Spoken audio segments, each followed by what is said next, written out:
नमस्कार, माझं नाव सिया सायली मयुरेश जोशी आहे. मी 7 वर्षाची आहे. मी पुण्यात राहते. अनुराधा राजाध्यक्ष यांनी आयोजित केलेल्या मनाच्या श्लोकमध्ये मी भाग घेतला आहे. मी श्लोक क्रमांक 11 बोलत आहे.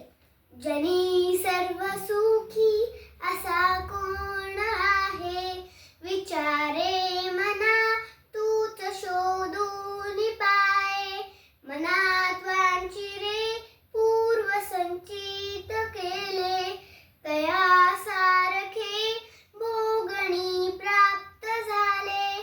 जय जय रघुवीर समर्थ. ह्याचा अर्थ असा आहे की या जगात कोणी पूर्णपणे सुखी नसते. प्रत्येकाच्या आयुष्यात अडचणी येतात. आपल्याला आपल्या पूर्वी केलेल्या कर्मानुसार सुख दुःख मिळते. म्हणून चांगली कामं करा आणि